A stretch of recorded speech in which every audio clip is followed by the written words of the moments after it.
Alors, c'est ce que j'étais en train de dire à Anthony. On a interviewé des personnes, on a eu des personnes face à nous, mais là, attention, légende. Donc, on est avec Monsieur Réa, qui est présent sur l'Honor and Glory, parce que tu me disais que Gore, ça fait quand même partie des personnes que tu apprécies dans le milieu. Ouais, tout à fait.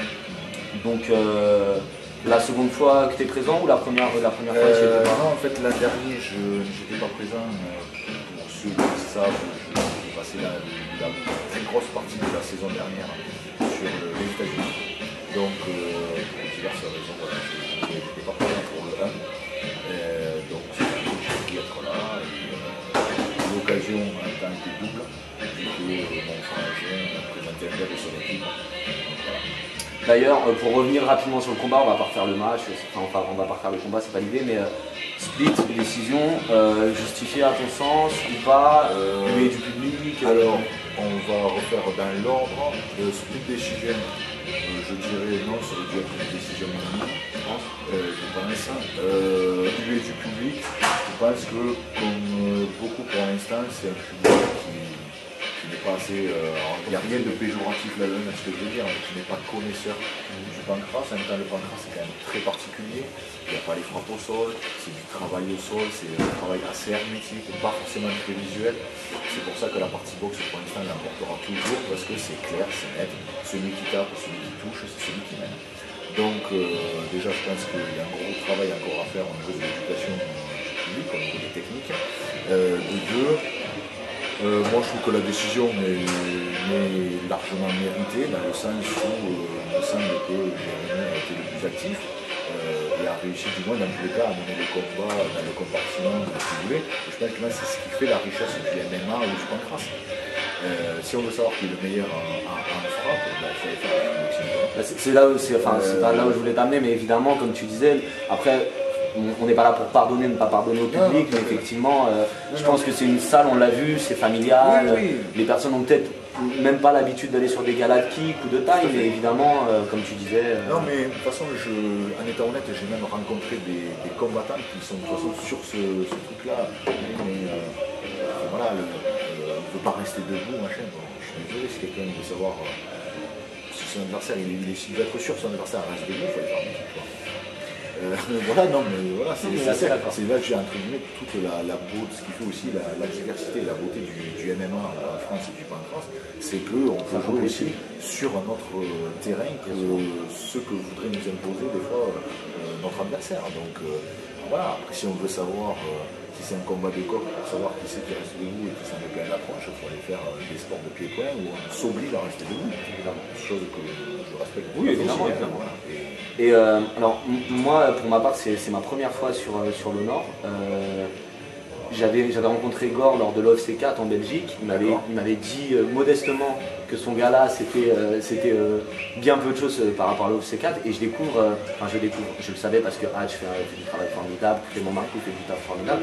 Mais c'est une nouvelle preuve aujourd'hui que dans des salles comme la Zingazanga de Béziers, avec certes un public qui apprend à découvrir une discipline, qu'en France, on peut faire du très gros taf, de très beaux galas en termes d'organisation, et des cartes qui, ma foi, n'ont rien envie à certaines cartes qu'on peut voir dans d'autres pays. Ça, c'est appréciable. Moi, je pense que la situation, de toute façon, il faut être assez clair là-dessus. Le pancras, ça est vraiment assez tout début en France. Alors, on espère tous, bien évidemment, qu'un jour, le pancras va dériver très fortement vers la tendance internationale du MMA. Mais bon, dans tous les cas, voilà, on voit maintenant depuis quelques temps des galas réguliers et des galas qui marchent, qui sont bien organisés. Voilà, maintenant il y a quand même une visée aussi de combattants en France. Et puis, moi, bon, on était un peu le vieux de service, mais c'est bien parce que nous, justement, ce qu'on n'a pas eu il y a 10 ans, nous, ça a été où on passait des compètes qui existaient en France, d'ailleurs aussi en pancras, mais gérées par d'autres fédérations qui vont rester beaucoup plus intimistes, on va dire. Ou alors moi, je vais plutôt du côté Kenpo, Pankino, qui avait des systèmes, des règlements très similaires à ça. Mais en fait, grosso modo, nous, on a sauté le pas, ça a été, on faisait nos compètes très amateurs au niveau national, et directement, c'est passé compétition au niveau international. Et on n'a pas eu une progression que peut avoir d'autres pratiquants dans d'autres disciplines. Et je trouve que, alors même si ce n'est pas vraiment la même discipline, mais je trouve que c'est bien qu'il y ait des vrais galas qui soient faits en France, bien organisés, et puis surtout qui mettent, entre guillemets, après, c'est pas des gens qui appartiennent aux combattants, mais qui mettent aussi en avant et en mettent en valeur des combattants français, locaux, etc. On n'est pas forcément obligé, chaque fois de prendre l'avion, c'est taper je ne sais combien d'heures d'avion, d'aller toujours affronter les étrangers chez eux.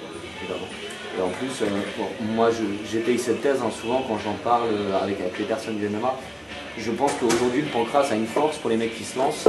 C'est certes, on aime tous voir de la frappe au sol, le grand endpoint, on a tous vu le prime, on aimerait qu'il y ait des stompes, mais c'est mon retour d'expérience, parce qu'on est friand ou pas. Oui.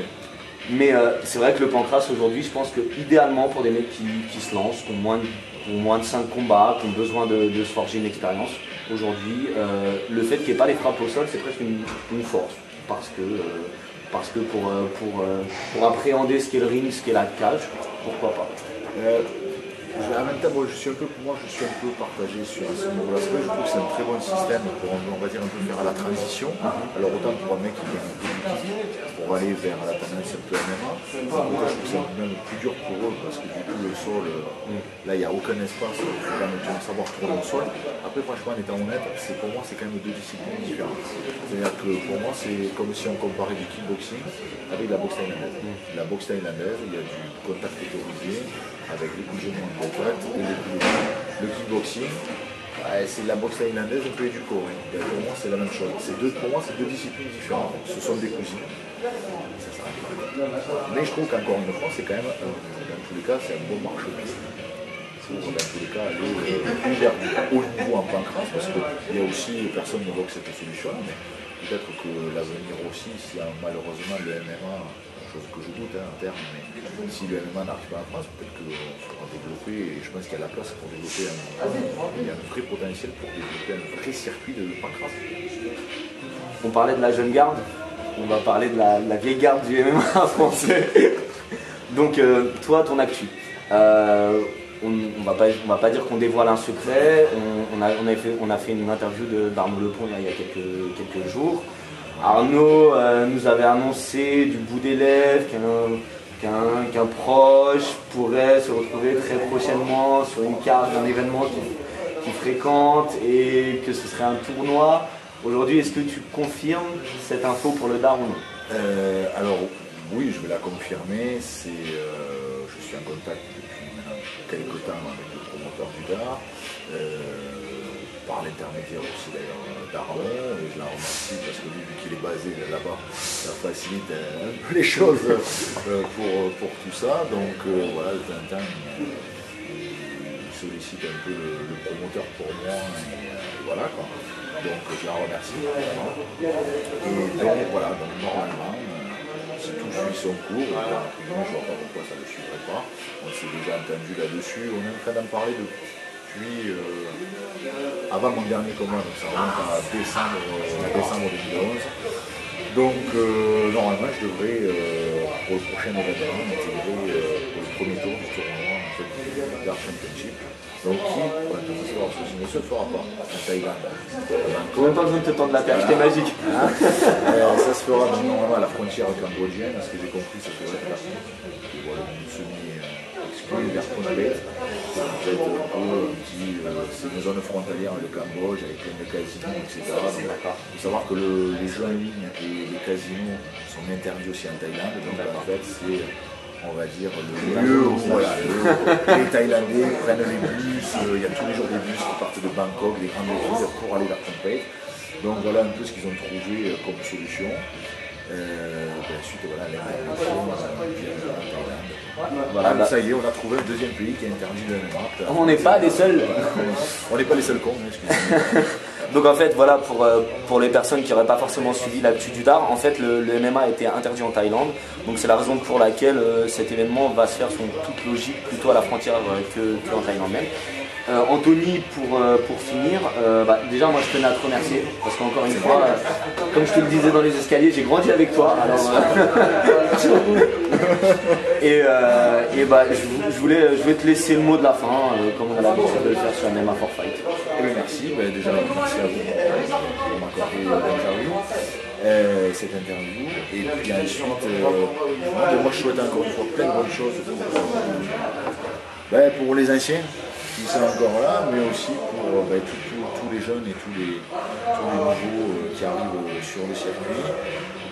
Je vais être assez honnête et je ne veux pas être pessimiste, mais bon, vous n'avez pas forcément choisi la voie de la facilité en choisissant l'MMA en France, parce qu'il y a une situation qui est très particulière. Maintenant, quand je vois avec les années ce qui se fait dans les autres pays, alors que ce soit surtout l'Angleterre, les États-Unis, où le système est quand même très développé.